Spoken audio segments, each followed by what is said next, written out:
My name is Sarah, and I'm 70 years old. For a long time, silence has been my most faithful companion. After Andrew passed, it wrapped itself around me like a heavy quilt, warm at first, then suffocating. The house stopped sounding alive. No soft humming from the living room, no quiet laughter drifting down the hallway. Just me, my thoughts, and the whistle of the kettle each morning. My days became predictable in the way that grief often teaches you to survive. I'd rise at 6:30, make my tea with 2 spoonfuls of honey, and read the Oregon Daily Chronicle by the kitchen window. The same cup, the same seat, the same careful quiet. People said I was strong. I smiled, but I've learned that strength and numbness can wear the same face. Then one morning, a new sound broke the rhythm. Drip, drip, drip. The kitchen faucet had decided to misbehave. At first, I ignored it, but the dripping began to feel like a heartbeat I couldn't silence. I tried fixing it myself, hands trembling on the wrench, but the leak mocked me with every drop. So I called a plumbing service.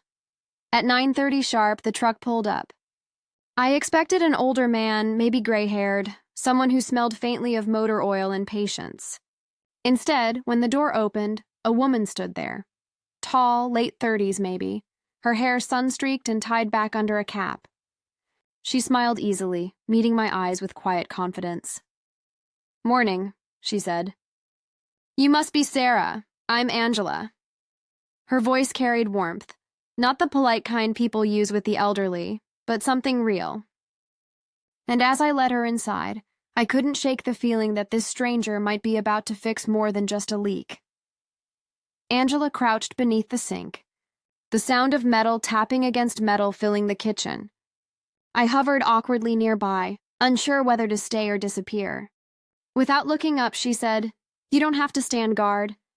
Most people just point and vanish." I smiled faintly. "Old habits. I like to supervise." Her laugh was soft but warm. "Supervision's good. Makes me feel like I've got company." That word, company, landed deeper than she probably meant it to. I hadn't thought of myself as company in years. When she stood to test the faucet, her eyes drifted to the photograph on the counter. Andrew and me, decades younger, laughing with the wind in our hair. "Nice picture," she said gently. "You two look like you really loved life." "We did," I murmured. "He believed maps ruined the fun of getting lost." Angela chuckled. "My grandmother used to say, if you always know where you're going, you'll miss all the surprises." There was something grounding in the way she spoke. Simple truths wrapped in kindness. After she finished fixing the faucet, I offered her tea. She accepted without hesitation, and soon we were sitting at the kitchen table like old friends.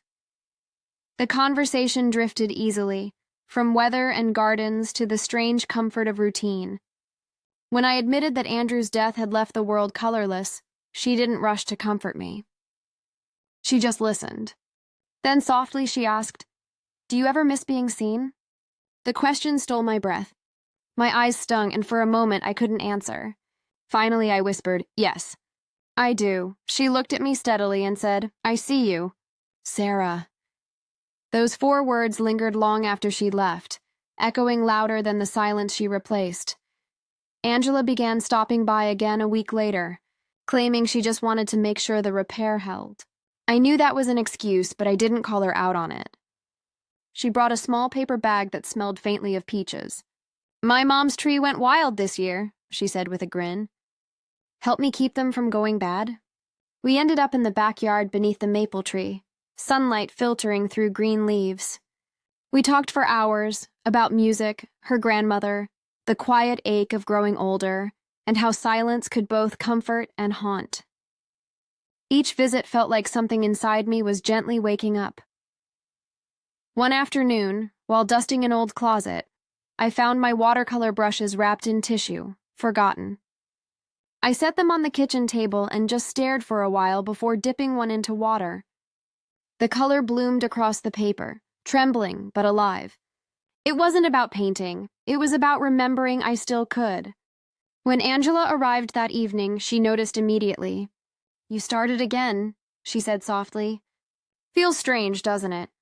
Remembering the part of yourself that waited patiently. We sat under the maple tree as dusk turned the sky to honey and rose. Her arm brushed mine, an accident, maybe not.